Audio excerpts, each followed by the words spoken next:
శ్రీ త్వరగా కృష్ణకుమార్ గారు సాహిత్య వ్యాస సంకలనం వ్యాస రత్నాకరం సెకండ్ పార్ట్ వాళ్ళ దానిలో రెండవ భాగం మనము వరుసలో చేస్తున్నాం. 7వ భాగం మనకు వరుస. రెండవ పుస్తకం వచ్చావన్నాం. రెండవ పుస్తకంలో మొత్తం మీద 7వ భాగం 22/8/24. దీనికి ముందు మాట రాసిన వారు కాశీ కవి, తొలి అచ్చ తెలుగు అవధాని, కళారత్న డాక్టర్ పాలపర్తి శ్యామలానందన ప్రసాద్. వ్యాసరత్నాకరం 2వ సంపుటంలోని 3 వ్యాసాలు కాళిదాస మహాకవి కవితా వ్యక్తిత్వాన్ని 3 కోణాలలో కొలిచి చూపించిన సాధికార సప్రమాణ ట్రిగోనమిట్రీ గణిత సూత్రాల్లాగా సమాధాన సంకలనంగా సమర్పించబడి ప్రథమ వ్యాసకర్త పరిమి శ్రీనాథ్ కాళిదాస చాటువులు వ్యాసంలో చేసిన రసానుభూతి, రసావిష్కార స్థితిగతుల చర్చ, సహృదయత ప్రమాణాలు, పరిణామాలు, కాలానుగుణమైన మార్పులు, దృష్టికోణాల విశ్లేషణ అభినందనీయంగా పూర్వ అలంకారికుల పరిశోధనలకు ఆధునిక ఆవిష్కరణలుగా అలంకార శాస్త్రీయతకు నికషోపలంగా ఉంది. ఇదంతా వ్యాస వస్తువుకు నాంది వాచకం, ప్రస్తావన పరరోచకం.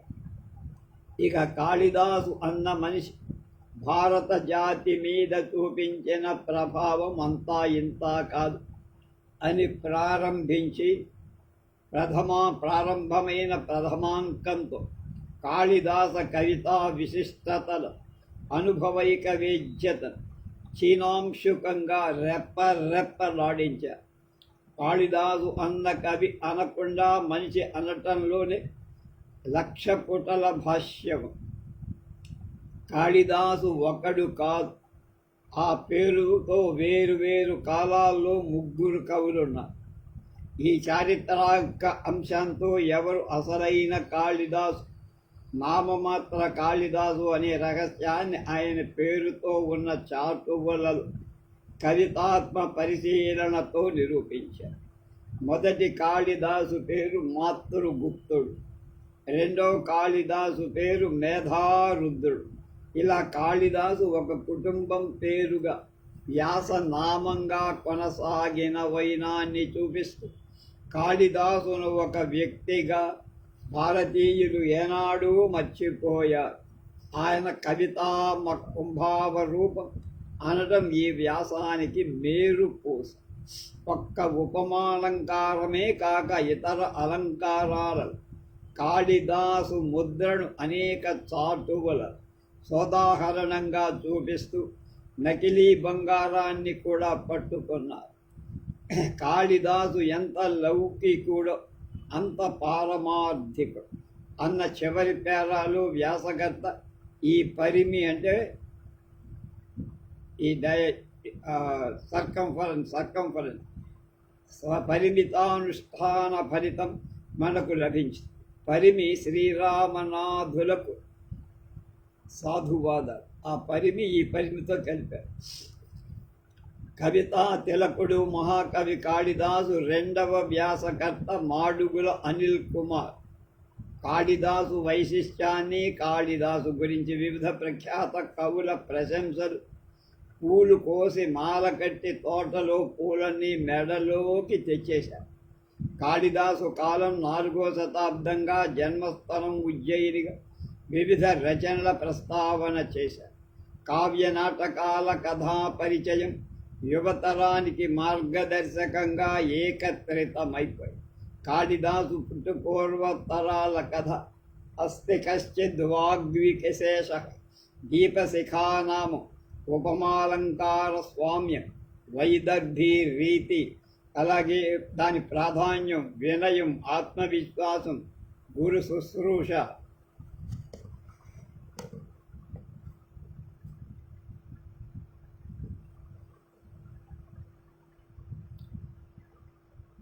వైదిక ధర్మ అనుష్ఠానం.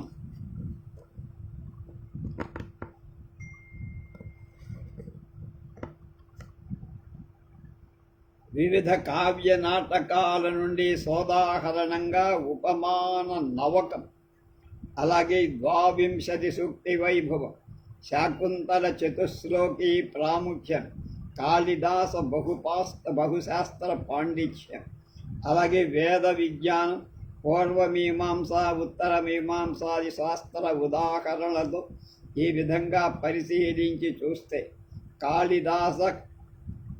మహాకవి కాళిదాసు కావ్యాలు మహాసముద్రాలు. ఈ పరిశోధనలకు అందని అనంతమై ప్రతి ఒక్కరిని మంత్రముగ్ధుల్ని చేస్తుంది అన్న ముగింపు సమాచార సమాహార సుమహారంగా అనిల కుమారుని సుందర కాండల అంటే ఆంజనేయ స్వామి శోభిల్లితో వారికి సనామ ప్రణామం. ఆంజనేయ పేరుంది కనుక సనామం. శుభమా.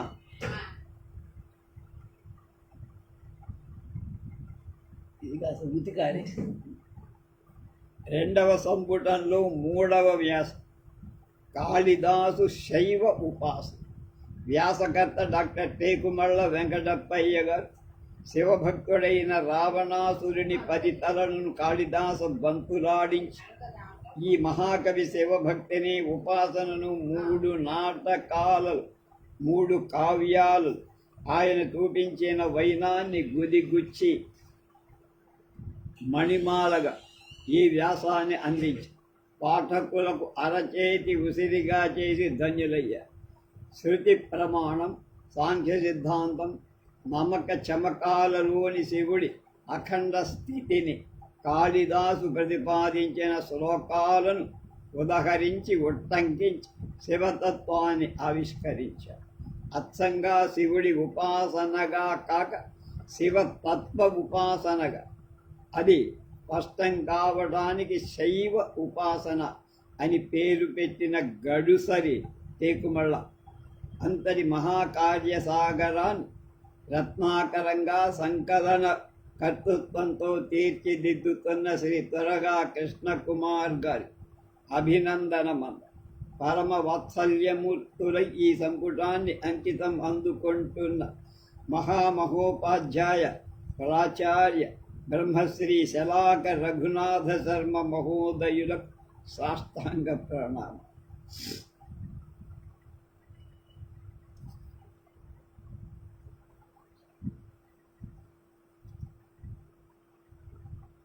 మూడు ముక్కలు అని బేతవోలు రామబ్రహ్మం గారు చెప్పారు. మొదటి వ్యాసం విషయ సేకరణ కళకు నిదర్శనం. రెండో వ్యాసం కాళిదాస కవితాంగాల సమీకరణకు సాక్షి. మూడో వ్యాసం తథాపి భక్తి సంగే దుఃఖే భక్తి స్తరుంగే ఇందుశేఖరే సెలవు. 3 మాటలు పెట్టారు బేతవోలు రామబ్రహ్మం గారు. ఇది కాళిదాస్ అంటే అంటారు గురు సహస్రావధాన్ డాక్టర్ కడిమిళ్ళ వరప్రసాద్. కాళిదాస్ అంటే కవి కుల తిలకుడు ఎందుకయ్యారు? కాళిదాసు అంటే ఉపమా కాళిదాసస్య అని విశ్వవిఖ్యాతి పొందినవారు. ఎందుకు పొందారు? కాళిదాస్ అంటే దీపశిఖ కాళిదాస అని పేరు ఎందుకు తెచ్చుకోరు? ఎందుకు కాళిదాస మహాకవీంద్రుని కనకవాహినిలో కరగిన ఉజ్జయిని ఎక్కడమ్మా ఉంది చూపించు అంటూ వేలాది కవులు ఉండగా కాళిదాసునే ఎందుకు స్మరించాడు శ్రీశ్రీ? కనుక కవిత్వం ఒక ఆల్కమి. దాని రహస్యం కవికే తెలుసు, కాళిదాసుకు తెలుసు, పెద్దనకు తెలుసు, కృష్ణశాస్త్రికి తెలుసు, శ్రీశ్రీకి తెలుసు అని ఆయనే చెప్పుకోరు అని బాలగంగాధర్ తిలక్ అమృతం కురిసిన రాత్రి దానిలో చెప్పారు. పురా కవీనాం గణనా ప్రసంగే కనిష్ఠికాధిష్ఠిత కాళిదాస హృద్యాపి తత్తుల్య కవేర భావ అనామికా సార్ధవతి బభూవ. పూర్వం గొప్ప కవులు లోకంలో ఎంతమంది ఉన్నారో లెక్క పెద్దామని ప్రయత్నించారు మహానుభావు. ఒకటి కాళిదాసు అని చిటికెన వేలు చూపించారు ఒక ఆయన, ఆ వేలు మడిచి. అలాగే కనిష్ఠిక అధిష్ఠిత కాళిదాసు అయ్యి తర్వాత ఈనాటికి కాళిదాసు పక్కన చేర్చగల కవి దొరక్కపోవడంతో రెండో వేలు మొలవలేకపోయి ఆ ఉంగరం వేలుపై ఏ కవి చేరల దీని మీద. కనుక దానికి అనామిక పేరు ఏంటి అనే పేరు. నిజంగానే అది సార్థక నేమము నామం కలదని భావం. చాలామంది కనిష్ఠికాధిష్ఠిత కాళిదాసు అంటారు.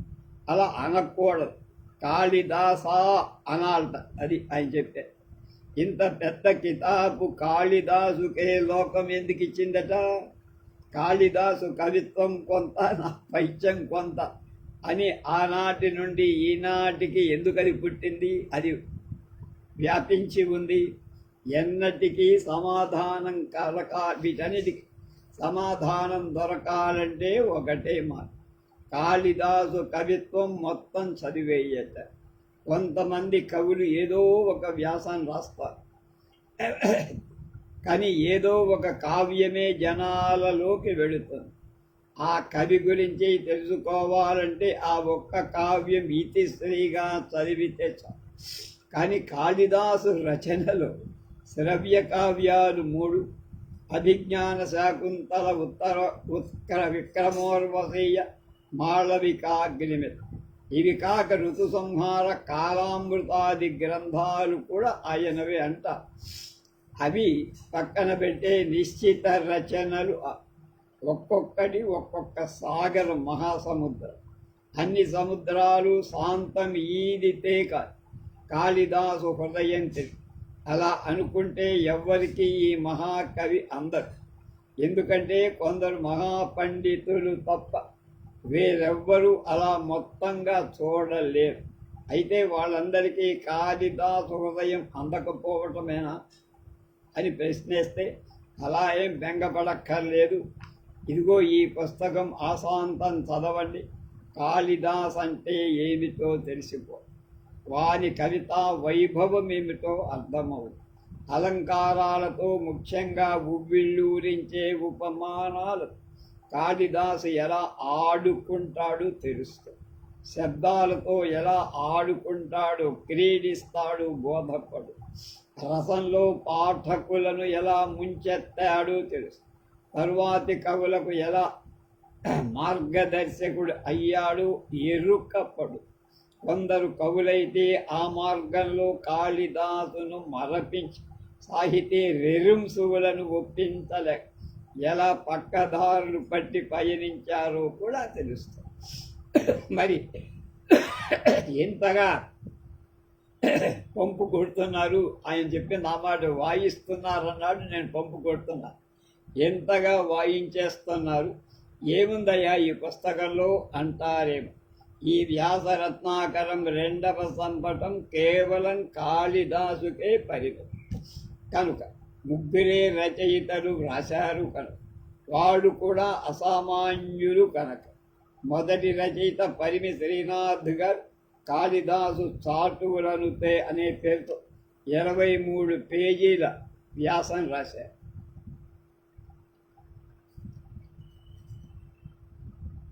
కావ్యాల ద్వారా కంటే చాటువుల ద్వారా ఆ కవుల సహజ లక్షణం సామర్థ్యం బయటపడి కావ్యాలలో ఆ కథా గమనానికి అనుగుణంగా మాత్రమే కవిత్వాన్ని నడిపించాలి. చాటువుగా అంటే ముక్తకంగా ఏదో సందర్భం ఎప్పుడో ఎక్కడో చెప్పిన శ్లోకాలు లేదా పద్యాలలో కవి వ్యక్తిత్వం బయటపడు. శ్రీనాథుడి జీవితం ఆయన చాటువుల ద్వారానే లోకానికి తెలుసు కనుక కాళిదాసు హృదయం తెలుసుకోవటానికి ఈ వ్యాసం అనేక విధాలుగా సాహితీ ప్రియులకు ఉపయోగం. ముఖ్యంగా అభిజ్ఞాన శాఖలోని గచ్చతి పురశరీరం అన్న శ్లోకం చాటువు కాకపోయినా దానిపై ఒక రాజసభలో జరిగిన చర్చకు చాటుత్వాన్ని కలిపి ఆ శ్లోకాన్ని ధ్వజంపై నిలబెట్టారు పరిమి. ఈ వ్యాసం కాళిదాసుని గూర్చి ఆ అకవి వ్యక్తిత్వ శేషాలను గురించి గొప్ప ఆవిష్కారం చేసి రెండవ వ్యాసం కవికుల తిలకుడు కాళిదాసు పేరుతో డాక్టర్ మాడుగుల అనిల్ కుమార్ 70 పేజీల సుదీర్ఘ వ్యాసం రాశారు.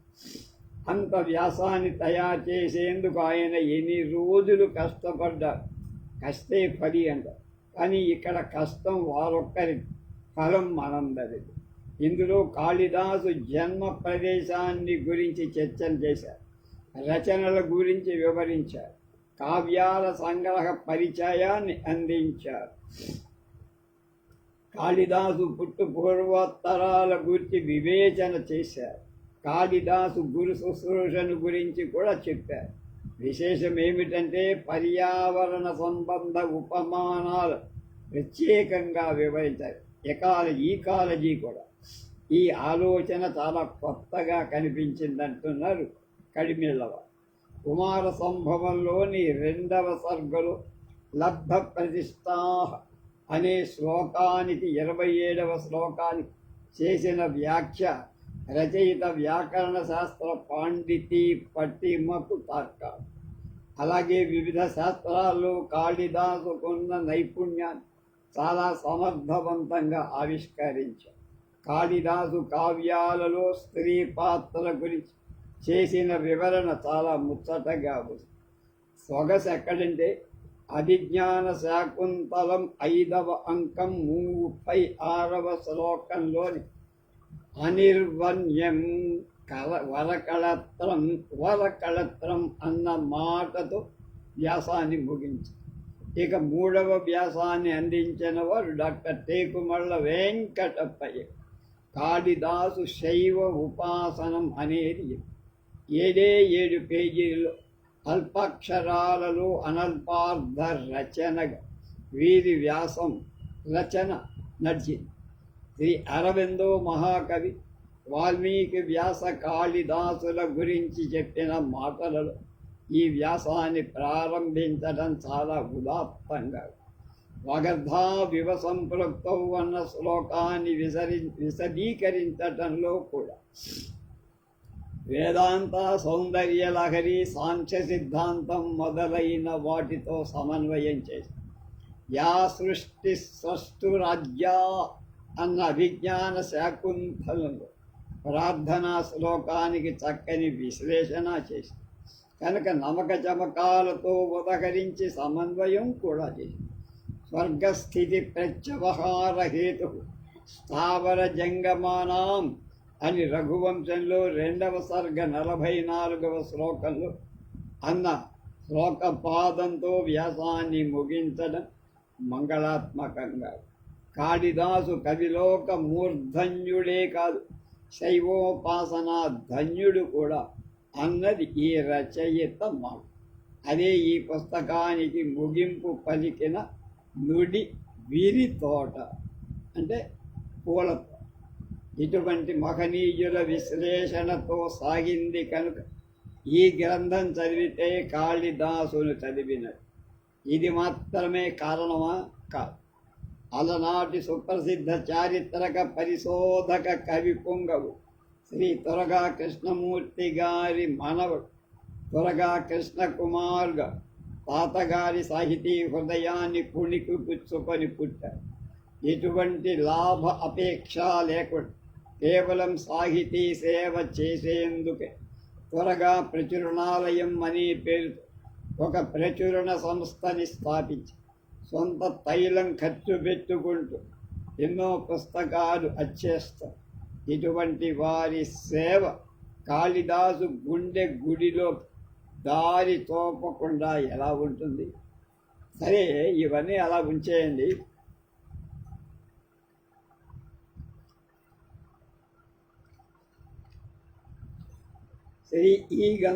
ఈ గ్రంథం ప్రాచార్య శ్రీ శలాక రఘునాథ శర్మ గారికి అంకితం. ఒక మాదిరి గ్రంథం అయితే అసలు శలాక వారు మామూలుగా అంకితం తీసుకో, వారు అంగీకరించడమే ఈ గ్రంథం యొక్క ఉదాత్తకతకు పరమ నిదర్శనం. వారు మొన్నే నిన్నగాక మొన్న ఫోన్ చేసి నేను ఉయ్యూరు కృష్ణాష్టమికి వస్తున్నాను అని నా నెంబర్ ఎక్కడో గుర్తుపెట్టుకొని వారు నాకు ఫోన్ చేశారు. నిన్న నేను మళ్ళీ వారు మాతో మాట్లాడి మీరు చెప్పే సభా వేదిక మా ఇంటికి కొన్ని అడుగుల దూరంలో ఉంటుంది, మీరు మా ఇంటికి వించేసి మీ దంపతులందరూ కాసేపు మాతో కాలక్షేపం చెయ్యాలని వారిని అర్థించడం జరిగింది. వారు అందుకు అంగీకరించడం మాకు చాలా ఆనందంగా. సుమారుగా 2017-18 సంవత్సరం నా జ్ఞాపకం. మనకి విహంగా అనేటువంటి వెబ్ మాసపత్రిక, మహిళా మాసపత్రిక, ఆ మాసపత్రికలో 2012 నుంచి 2008 నుంచి నేను వ్యాసాలు రాస్తున్నాను. ఆడవాళ్ళ మీద, ప్రపంచ ప్రసిద్ధ చెందిన మహిళల మీద. అంటే అది 2008 అంటే ఇది 14 ఏళ్ల నుంచి. ఈ 14 ఏళ్ల నుంచి నెలకొక వ్యాసం, గడువుకు ముందే ఆ నెలాఖరికి సుమారుగా 20-15 తారీఖుల్లోనే పంపడం. వాళ్ళ విహంగ పత్రికలు ఇప్పటిదాకా వేస్తూ ఉంటారు. ఆ సందర్భంలో నాకు 2017-18లో ఆ విహంగ అవార్డు ఒకటి నాకు ఇచ్చారు. వెబ్లో నేను కూడా రాస్తున్నందుకని దానికి వెళ్ళాం. ఇక్కడ రాజమండ్రిలో నన్నయ్య యూనివర్సిటీలో ఎస్వి సత్యనారాయణ గారు వైస్ ఛాన్సలర్ దానికి. ఆ తర్వాత ఎల్లూరి సుధాకరు, ఆయన భార్య, వాళ్ళిద్దరూ ఈ కార్యక్రమాన్ని నిర్వహించారు, వాళ్ళ అమ్మాయి. అక్కడే నాకు ఈ టేకుమళ్ళ వెంకటప్పయ్య గారు కూడా పరిచయం. ఆ కార్యక్రమం అయిన తర్వాత సాయంకాలం అనుకోండి మేము శరాక వారింటికి వెళ్ళాం. శరాక వారింటికి వెళ్ళి రాజమండ్రి వారి దంపతుల్ని దర్శించి ఉడతా భక్తి వారి సత్కరించి వచ్చాం. అంతకుముందు మేము గీర్వాణ కవుల కవిత గీర్వాణ మొదటి భాగం రాసినప్పుడు ఆ భాగాన్ని శలాక రఘునాథ శర్మ గారిని కూడా మా ఉయ్యూరు సరస్వతికి ఆహ్వానించి వారికి సన్మానం చేసి ఆ సందర్భంలో వారి చేత, అలాగే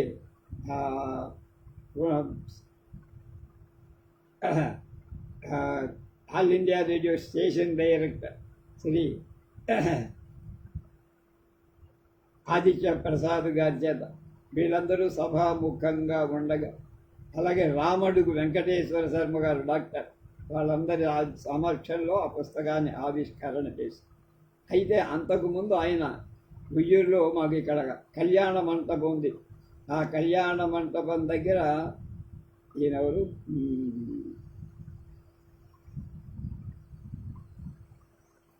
ఒక ఆచార్య వ్యాస ఉంది, ఎవరో కార్యక్రమం ఏర్పాటు చేస్తారు. ఆ రోజు కార్యక్రమం ఉంటుందని మా ఈ గుడికి ఎదురుగానే వేదవ్యాస గారి మీద ఒక కార్యక్రమం ఉంటుందని తెలిసి సాయంకాలం నేను వెళ్ళా.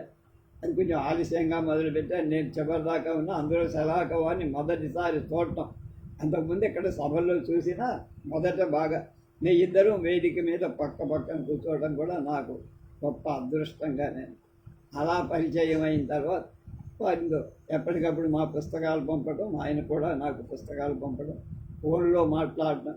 పుస్తకం అందిన వెంటనే ఆయన ఫోన్ చేసి చెప్పేవారు, నాకు మీ పుస్తకం అందిందండి. అలాగే మొన్న కూడా అలా చెప్పారు. మొన్నే నేను వస్తున్నాను ఉయ్యూరు అన్నారు, అంతే. నేనేమో మాట్లాడలే, ఎందుకంటే నా నంబర్ ఎందుకో ఆయనది ఫీడ్ అయింది కానీ పోయింది. అందుకని ఆయన చెప్పేదాకా నాకు ఆయన తెలియదు, అంటే గుర్తుపెట్టాను.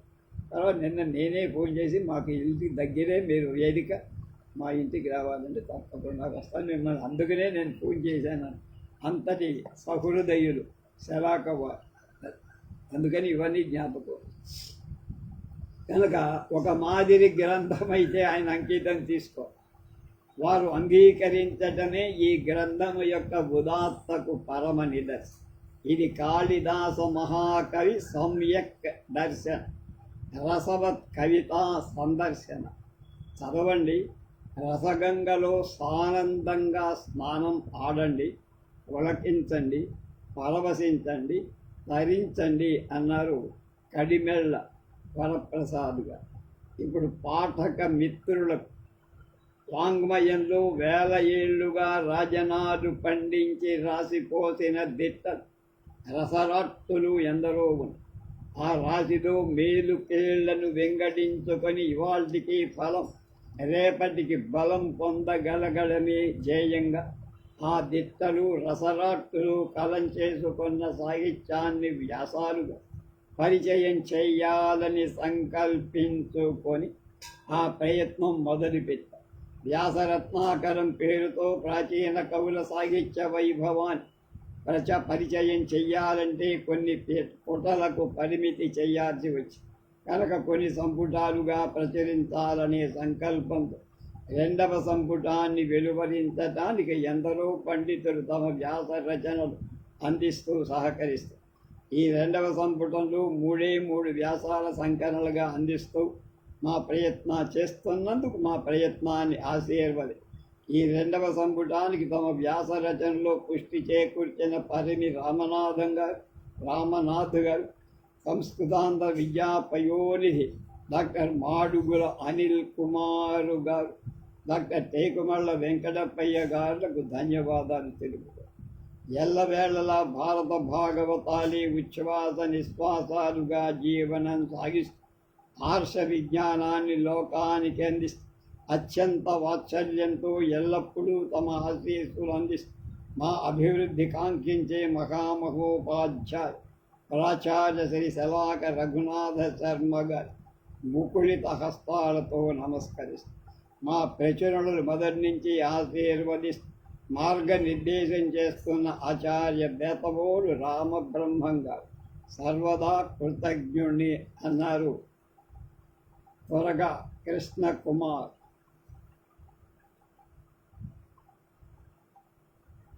లేఖారత్న భారత సంహిత వాచస్పతి ధర్మశాస్త్ర విద్వన్మణి విద్యా వాచస్పతి భారత రాష్ట్రపతి పురస్కార గ్రహీత శ్రీ భారతీ తీర్థ పురస్కార గ్రహీత శృంగేరి ఆస్థాన కవివారు.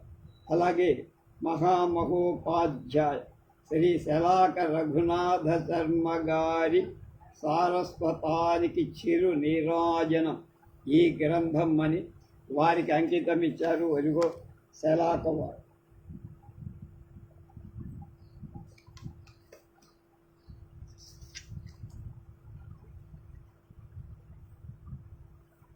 ఋషుల తలపుల పొలములకు ఏరువాక కవన వారి రాశికి శరత్కాల రాక కుర్జ వక్తృత గరిమ ముయ్యేటి పోక 3 ఏళ్ళు అంటే ఆకాశం శివుని సెగలోన పువ్వురేక శ్రీ శలాక బాబు. ఋషుల తలపుల పొలములకు ఏరువాక కవన వారి రాశికి శరత్కాల రాక కుర్జ వక్తృత గరిమ ముయ్యేటి పోక శివుని సెగలోని పువ్వు రేఖ శ్రీ శలాక బాగా. గురు సహస్రావధాన్ డాక్టర్ కడిమెళ్ళ వరప్రసాద్. ఇప్పుడు మొదటి వ్యాసం పరిమి శ్రీనాథ్ గారిది కాళిదాసు చాటులు. కశ్చిద్వాచం రచయితుమలం శ్రోతుమేవాపరస్తాం కళ్యాణీతే మతిర్భయథా విస్మయం సంతనోత్ సయ్యేకస్మిన్నతిశయవతాం సన్నిపాతో గుణానం ఏకాసూతే కనకముపలస్తత్పరీక్షాక్షమోస్యః. ఇది నవీన ప్రపంచం, నవీన తర జీవనం. వసుంధర జీవజాలం కంటే మానవ మస్తిష్కాన్ని భారంగా భావిస్తున్న అంటే మళ్ళీ వసుంధర జీవజాలం కంటే మానవ మస్తిష్కాన్ని భారంగా భావిస్తోందట భూదే. సహజంగా ప్రకృతి నియమమైన పరివర్తనాన్ని గుర్తిస్తూ దానికి అనుగుణంగా జీవితాన్ని కొనసాగించింది పోయి ఆ పరివర్తన తన చేతుల్లోకి తీసుకొని దానినే తన ఉనికికి విజయ చిహ్నంగా భావిస్తూ మానవుడు ప్రకృతికి ఊపిరాడనివ్వకుండా చేస్తాడు. ఈ క్రమంలో కొద్ది ఒక్క పోత తనకు సోకిన తాళలేకపోతుంది. ఈ మార్పు సాంకేతికంగా సౌలభ్యాలని కలిగించిన మాట వాస్తవమేమో కానీ మానవ మస్తిష్కాన్ని ఒక ఉప్పుగా కమ్ముకొని అవసరానికి మించిన జీవంలోకి దూసుకువచ్చి మనిషికి ఉన్న గాఢమైన అనుభవాలను ముక్కలు చేసి గరిమిలా ఈ విధానం అనుభూతుల నిడివిని నిలువుగున చీల్చేసి ఆనందాన్ని కానీ ప్రేమని కానీ గట్టిగా హత్తుకొని నిలబడే స్థాయి నుండి మనిషి మనసు జారిపో జీవితంలో ఎక్కువ కాలం ఉండే సంతోషాల వైపు ప్రయత్నమే కనుమరుగయ్యి. దీని ప్రభావం మన కుటుంబాలపైన, నడవడికలపైన పడి పరిశోధన ఆవిష్కరణలతోనే ఉండాల్సిన డిస్రప్షన్ మానవుడు పిరికిగా తనలోకి లాక్కుంటాడు. ప్రస్తుత అనుభవంలో ఉండలేక మార్పు వైపుకి ఆతృతగా కుత్తుక చాస్తూ నిలకడలేని కోరి ప్రతి క్షణము ఏదో కొత్తదనపు ధగ కంటి ముందు కనబడి ఉన్న స్థితిని తేలిక చేసేస్తారు. ఈ విచ్ఛిత్తి జీవితాన్ని పోగులు పెడుతోని చింపి అని అర్థం. సృష్టి ఎదిగిన స్థితి లేక అస్తవ్యస్తమై ప్రతిరోజు ఒక మనఃప్రళయం. రామాయణంలోని సుందరకాండలో హనుమంతు అశోకవనాన్ని నాశనం చేస్తున్నాడన్న వార్త విన్న రావణాసురుడి కళ్ళలోంచి కోపంతో కన్నీళ్లు కూడా కారాయి. క్రోధం ఆశించకూడనిదే అయినా కళ్ళ నీళ్లు తెప్పించిందంటే ఆ అనుభూతి ఎంత బలీయమైందో. కోపం సంగతి అలా ఉంచితే మన సంతోషానికైనా దివ్యత్వం ఉందా?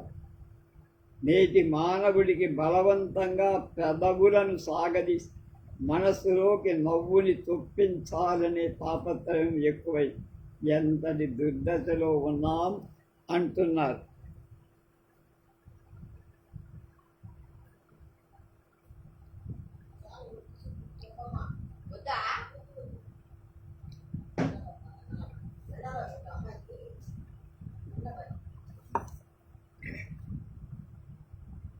క్షణక్షణేయన్నవతాముపైతి తదేవ రూపం రమణీయాతాయా అంటాడు మాఘ కవి తన కావ్యం. ప్రతి క్షణం కొత్త రంగు పులుపుకోవటం కోసం రమణీయత దాని లక్షణ అంట. ఆ రమణీయత ఏదో అన్ని కళ్ళకి ఒకే రీతిగా కనిపించరాదా? కనిపిస్తుంది. ఒక గ్యాలరీలో ఒక చిత్రం ఉందనుకుంటే దాన్ని చూసిన ఒక చిత్రకారుడి దృష్టి మూలలో వాడబడిన వర్ణ మిశ్రమాల వివరాల మీద పోతుంది. ఒక వ్యాపారవేత్త చూపు దాన్ని వెలకట్టడం మీద ఆధారపడు. అక్కడ పనిచేసేవాడికి అమరిక, శుభ్రత ఇలాంటి మీద ధ్యాస. అదే ఒక భావకుడు ఒక చిత్రపటాన్ని చూశాడా, అతని కళ్ళు విచ్చుకుంటాయి, తెలివి మొద్దుబారుతుంది, మాట మోగబోతుంది, కదలిక జ్ఞప్తిపోతుంది, జీవితపు బాధలు తెరమరుగవు. సమాజంలోని స్థాయి పాతాళానికి పడిపో. శరీరం ఆపాద చూడము కూడా. ఆ దృశ్యంలో తన్మయత్వాన్ని మనసు ఏవేవో ఆనంద లోకాలని కళ్ళ ముందుకి గుంజుతుంది. ఈ భావకుడే ప్రత్యేకముఖుడైన అని నా ఊహ అని ఆయన చెప్తున్నారు పరిమి.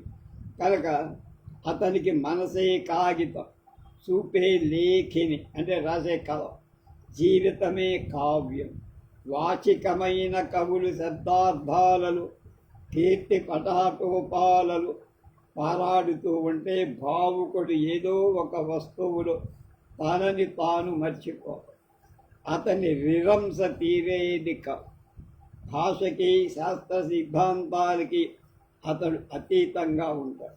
ఒక్కవేళ అటువంటి భావకుడే కనుక విద్యావంతుడైతే తనని తాను వ్యక్తీకరించుకున్నాడా, ఆ పలుకు శాశ్వతమైన ప్రబంధమే అవుతుంది.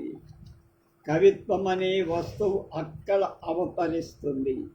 లాక్షణికులు, శాస్త్రజ్ఞులు చెప్పిన సూత్రాలన్నీ అందులో ఎక్కడికక్కడ అమరిపోతాయి. అలంకారాలు వాటంతట అవే వరస కడతాయి. పాత్ర ఔచిత్యాలు తలలు వంచేస్తాయి. అటువంటి కవుల లెక్కలో చిటికెన వేలు మీదికి ఎక్కి దిగను అన్నవాడు కాళిదాసు. కవి అని పేరుంచుకున్న ప్రతి వ్యక్తి చెప్పింది కవిత్వమే అనలేము. దానికి పరీక్ష కావాలి. ఒక సహృదయుడి అనుభూతితో ఆ కవిత సరిపోదు. ఆ విషయాన్నే పై చాటువులో చెప్పాడు కాళిదాసు. ఏ విధంగా అయితే బంగారం పుట్టుకకి ఒక రాయి, పరీక్షకి ఇంకొక రాయి, పుట్టడానికి ఒక రాయి, పరీక్షకి ఇంకొక రాయి ఉన్నాయో, అలాగే పదాలను వ్రాయటానికి ఒకడు చాలు, కానీ వాడి అర్హత చెప్పటానికి ఇంకొకడు విశ్లేషకుడు, విమర్శకుడు కాదు. ఇంకొకడు రసజ్ఞుడై, ఆ ఇంకొకడు ఎవరు? రసజ్ఞుడై ఉండాలి. ఒక కవి కవిత్వం చెబుతుండగా ఒక శ్రోత విన్నప్పుడు అక్కడ సంభవించేది శబ్దాల ప్రసారం కాదు, అనుభూతి ప్రసారం. కనుక పదాలు అర్థమైనట్టు అనుభూతి అర్థమవటానికి కొలమానం ఏదైనా స్కేల్ ఉందా? అర్థాన్ని విడమర్చినట్టు అనుభవాన్ని విడమర్చడం సాధ్యమయ్యే పని కాదు. కనుక దాన్ని ఎవరి హృదయం వాళ్ళకే పరమాణం. కనుక విన్నవాడి మానవ జీవితం కష్ట నష్టాల సుడిగుండాలతో నిండి ఉంటుంది అని ఒకరంటే అది విన్నవాడికి పూర్తిగా అర్థం అవ్వటానికి జీవితంలోని ఆటుపోట్లు, నదీ లేక సముద్రంలో సుడిగుండాలు రెండూ తెలుసుండాలి. ఆ రెండు అనుభవాలు అతడిలో ఊహలో గట్టిగా ముద్రించుకుపోయి, అది లేనివాడికి కవిత్వాన్ని చెప్పినా నోరు మరలాగా కదులుతూ ఏయో పదాలు గాల్లో తేలాడతాయే తప్ప మనసుకే మాత్రం అంటవవి. అందుచేతనే ఇతర కర్మ ఫలాని ఎదృచ్ఛయా విలిఖతాని సహే చతురానన అరసికేషు కవిత్వ నివేదనం శిరసి మాలిక మాలిక మాలిక అని ఈ కవి బ్రహ్మదేవుడితో మొరపెట్టు. ఈ ప్రార్థనలోని అంతరార్థం రసికత్వం లేనివా కవిత్వం కనుక వింటే తనని కసురుతాడను, అవతలికి పొమ్మని గెంటేస్తాడను భయమేం కాదు.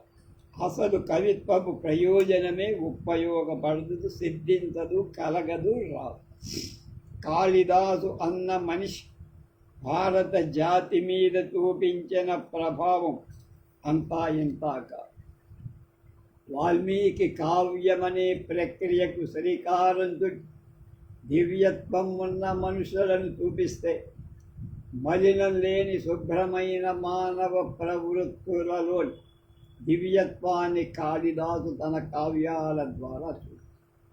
ఆయన కవిత సాధారణంగా కవులు చెప్పే కవిత్వపు స్థాయిని దాటి సంస్కృతిలోనే ఒక అంతర్భాగం అయ్యే స్థాయికి చేరి విద్య అనేది మనిషి ఎదుగుదలకు తోడ్పడాలి. అటువంటి విద్య మనకి చెప్పిన విధానాన్ని బట్టి వాంగ్మయాన్ని 3 రకాలుగా విడగొట్టారు మన పెద్ద. వేద, పురాణ, కావ్యం. వీటి ప్రయోజనం ఉద్ధరణి అయినా చెప్పే తీరు వేరు.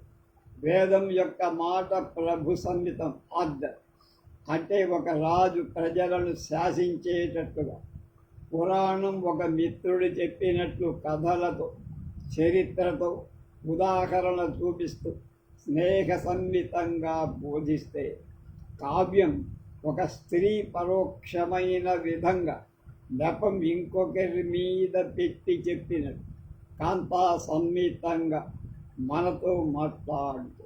కనుక ఈ 3 రావటానికి మానవ ప్రవృత్తిలోని వైరుధ్యాలు కాదు. ఎవరి అహంకారం వాళ్ళ దగ్గర పుష్కలంగా ఉంటే అప్పుడు వేద పురాణ ప్రభావం కన్నా కావ్యపు ముద్ర ఎక్కువగా ఉంటుంది. వేదమనే లక్ష్యం వైదిక పురాణాల ద్వారా వ్యాస పరాశరుడు మార్గాన్ని నిర్మిస్తే ఆ మార్గంలోని గోతులు గొప్పులు రాళ్ళు రప్పలు ఏరి తిన్ననైన రకదారిని కావ్య రూపం వాల్మీకి నిర్మించి ఆ మార్గం పైన తన కవిత్వమని పూబాటని కాళిదాసు ఏర్పాటు చేసి ఆ మార్గాన్ని తొక్కే ప్రతి ఒక్కరు భారతీయ వాంగ్మయ నిర్మాతలకి రుణపడినవాడు. పండిత లోకంలో కాళిదాసుని పొగడని వాడు లేడు. ఆయన కవిత్వపు గాలి సోకి మనోహరంగా స్తుతి చేసిన వాళ్ళు చాలామంది.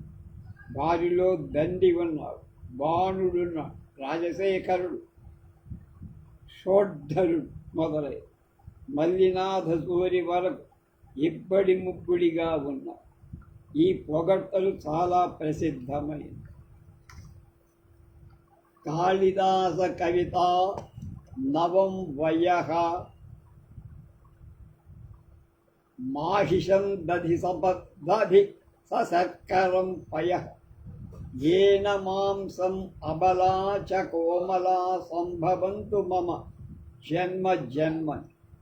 ఒకడంటున్నాడు, కాళిదాసు కవి మంచి యవ్వనం, గేదె పెరుగు, మాహిషం దధి గేదె పెరుగు, పంచదార పాలు, సశర్కరం పయః పాలతో పంచదార కలిపిన పాలది.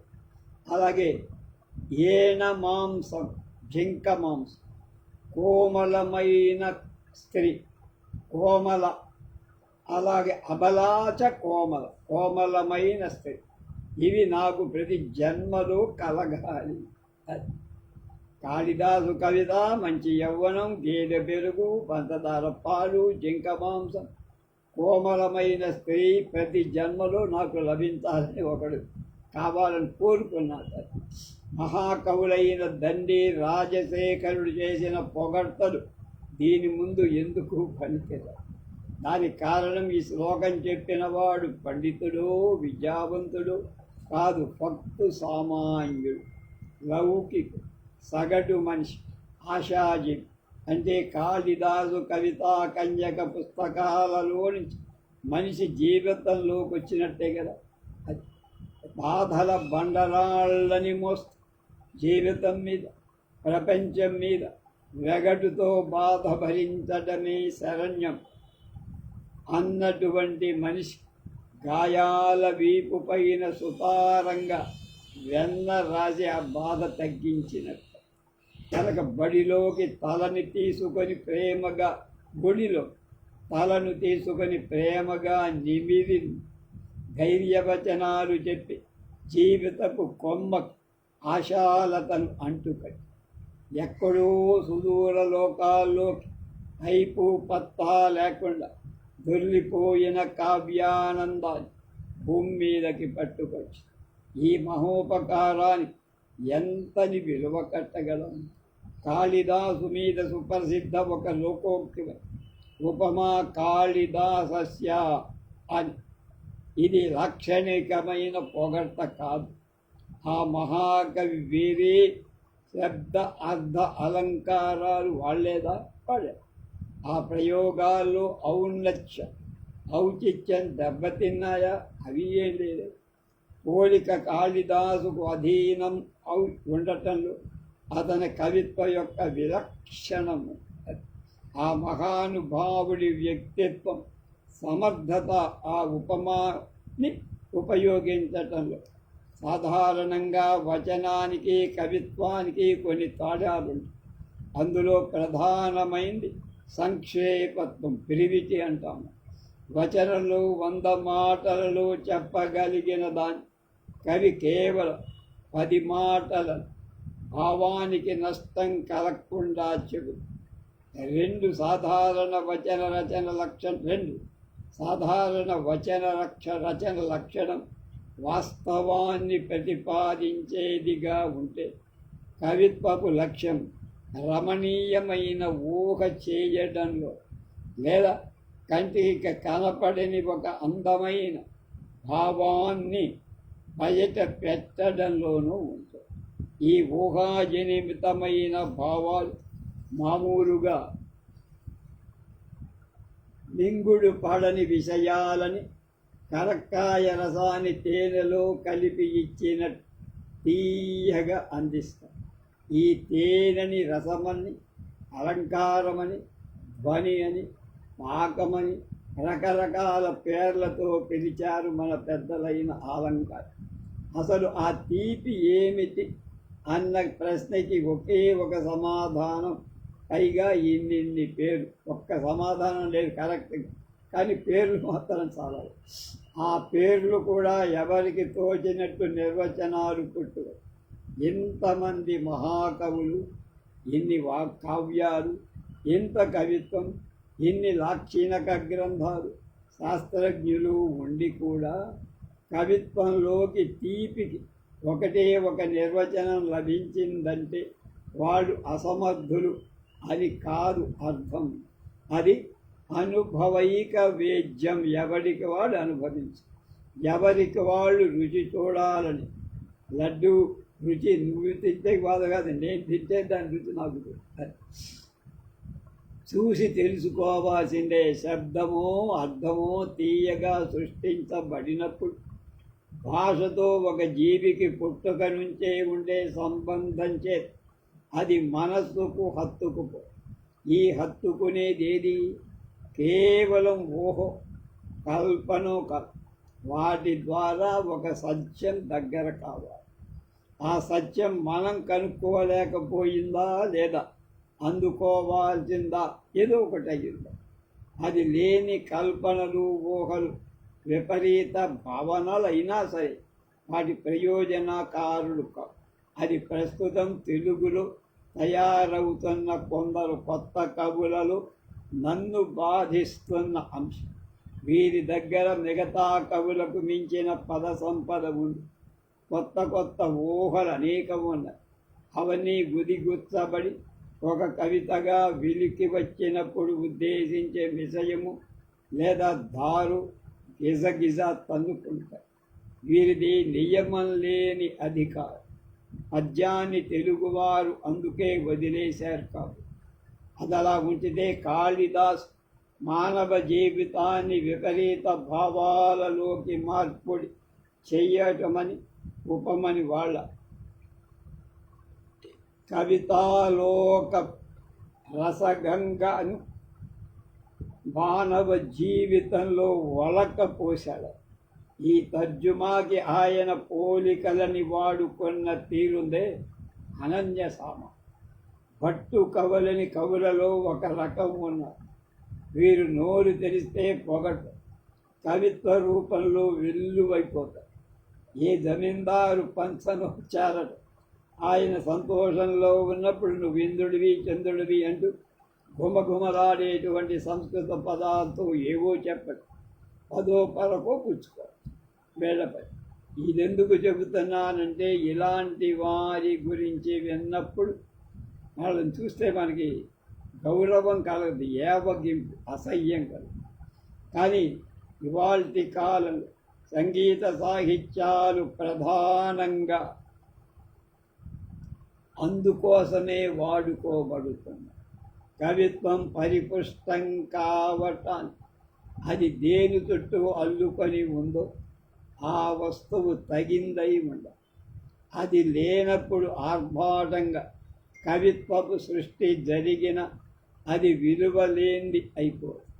కవిత్వం కళల ప్రపంచమని, కవిత్వం అంటే ఆసక్తి ఉన్నవాడు వాస్తవానికి ఆమడ దూరంలో ఉంటాడని, ఊహాలోకాలలో బతుకుతాడని కొంతమంది వాస్తవికులు నమ్ముతారు. నిజానికి ముందున్న వాస్తవాన్ని మసిపూసి మారేడు కాయ చేసి మలలను ఎక్కడికో తోసేయదు కవిత్వపు లక్షణం కాదు. ఊహలని తీసుకురానివ్వడం ద్వారా వాస్తవ ప్రపంచపు ఎత్తులు పెంచదు. అట్లా స్టేజెస్ దాని ప్రాధాన్యత పెంచదు. జీవితపు బరువుని విలువని పెంచదు.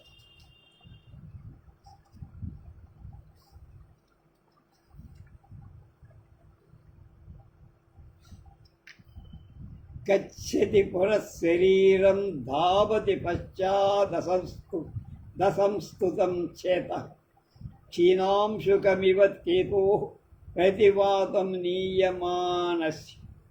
అభిజ్ఞాన శాకుంతలంలో ఇదొక శ్లోకం. దుష్యంతుడు శకుంతలని విడిచి రథం మీద వెడుతాను. రథం ముందుకు వెడుతోంది. రథంలో ఉన్న ఆయన కూడా కదులుతున్నట్టుగా, కానీ ఆయన మనసు గాలి వెనక్కి లాగుతున్నది. అది ఎలా ఉంది? వెనక్కి ఎగురుతున్న రథం పైన జెండాలాగా వెనక్కి వెడుతోందని దీని.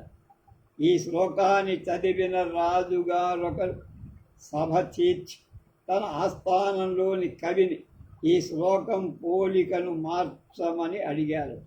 ఆ కవి సాహిత్యాన్ని ఔపోసన పట్టడంతో పాటుగా సంస్కారం కూడా ఉన్నది. వెంటనే తడుముకోకుండా, అయ్యా, కాళిదాసు పోలికలకి దగ్గరకి వెళ్ళటం, పోలికే ఆయన్ను వెళ్ళడవడు, దగ్గరికి వెళ్ళడు, పోలికల దగ్గరకి వెళ్ళడు కాళిదాసు. పోలికే ఆయన్ను వరిస్తుంది. ఇంత ఔచిత్యవంతంగా వేరే పోలికతో దీన్ని మార్చడం వీలు కాదు పో అన్న. కొంతకాలమయ్యాక ఆ ఆస్థానంలో వాదానికి ఒక కవి పండితుడు వచ్చి అక్కడి పండితులు కొంతమందిని ఓడించారు. రాజుగారు ఆయనకి ఇదే సమస్య ఇవ్వగా ఆ పండితుడు వారం రోజులు గడిచాయి. రాజుగారు సరే అన్నారు. గడువు అడిగారు. సరే అన్నారు. సకల మర్యాదలతో ఆతిథ్యం అందుతారు. రోజులు గడుస్తున్నాయి. ఎంత జుట్టు పీక్కున్నా అంతకు మించిన అందమైన ఉపమానం కవిగారికి దొక్కదు. చివరి రోజు సభలో ఈ చెక్కుమడిని నేను విప్పలేనన్నాడు. రాజు నవ్వి, దీన్ని మా కవిగారు ఎప్పుడో చెప్పారండి, ఎలా అని ఆ పండితుడు ప్రశ్నించగా, ఈ శ్లోకంలో ఉన్న పోలిక మించిన పోలిక లేదని చెప్పడానికి నీకు వారం పట్టిందా? బాగా మేసి మా ఆస్థానం డబ్బంతా మా కవిగారు తక్షణమే చెప్పారు. ఈ శ్లోకంలోని వస్తువు దుష్యంతు అయిష్టంగా ప్రియురాలిని విడిచి వెళ్ళాల్సి రావడం సన్నివేశంలో ఉన్నారు. నాయిక, నాయకుడు, అడవి, రథం, మిగిలిన వాళ్ళు దాన్ని వర్ణించేయడం. ప్రకృతి మొగపోయిందను, నాయకుడి కాలు కదవలేకపోయిందను, నాయిక కలువరేకు లాంటి కళ్ళతో ఏడ్చిందను చెప్పచ్చుగా. లేదా హృదయ వేదనతో వాళ్ళు విడిపడ్డారను ఒక్క ముక్కలో తేల్చవచ్చు. అక్కడ అత్యంత అప్రధానమైన వస్తువులలో రథం మీద జెండా ఒకటి ఎక్కడి నుంచో పట్టుకొని దాని మీదకి ఈ మహాకవి దృష్టి పడి దాని స్వాభావిక పోలికగా పట్టుకొచ్చి ముడి వేయగాని దుష్యంతుడి హృదయపు బలు చదువరి మనస్సులో త్రివిక్రముడిలా ఎదిగి. ఇక్కడ ఆయన చేసిన పని దుష్యంత హృదయాన్ని తీసుకొని ఆ పోలికలలో ఆ పోలికను ఎక్కువ చేయటం కాదు, ఆ పోలికనే పట్టుకొచ్చి వస్తువుతో కలిపి దాన్ని పదింతలు పెంచేశారు. కాళిదాసును మించిన మనస్తత్వవేత్త, కవితా శాస్త్రజ్ఞుడు మరొకడు లే. అసలు మన పూర్వ కవుల ప్రయాస అంతా జీవితాన్ని కవితామయం ఎలా చెయ్యాలనే తప్పు. కాళిదాసు రచనలు నేను అప్పచెప్పక్కర్లేదు. రఘువంశం, కుమార సంభవం, మేఘ సందేశం, శాకుంతలం, మాళవిక, విక్రమోర్వేశయం, ఋతు సంహారం ఇవి భారతదేశమంతటా వ్యాపించి ప్రసిద్ధిలో ఉన్నది. అయితే ఈ జాబితా ఇక్కడితో ఆగిందా? జ్యోతిర్విదాభరణం, శృంగార తిలకం, నరోదయం, ఘటకర్పణ కావ్యం, దుర్ఘట కావ్యం, పుష్పబాణ విలాసం, ఉత్తర కాలామృతం, రథాంగదూతం, శాంతిసార నాటకం, చిద్గగన చంద్రిక, ప్రహసనం, హిరణ్యనాభచెంపు మొదలుగా 90 పైన కృతులు ఈ మహాకవి పేరు మీద వచ్చాయి. ఇంత సహస్వత భాషామాత పాదాలపై పెట్టిన తాను మాత్రం తన పుట్టు పూర్వోత్తరాలు ఎక్కడా బయట వీటన్నింటికీ ఒకరే వ్రాయలేదని తెలుస్తూ ఉన్న వారి కాలాలపైన, నివసిత స్థలాలపైన, రచించిన కృతులపైన భిన్న భిన్న మతాల వ్యాప్తిలో ఉన్న మతం అంటే అభిప్రాయం. ఎక్కువ మంది నమ్మే అంశం కాళిదాసు ముగ్గురు అని. ఈ విషయం ఏమిటో రేపు తెలుసుకుందాం. స్వస్తి.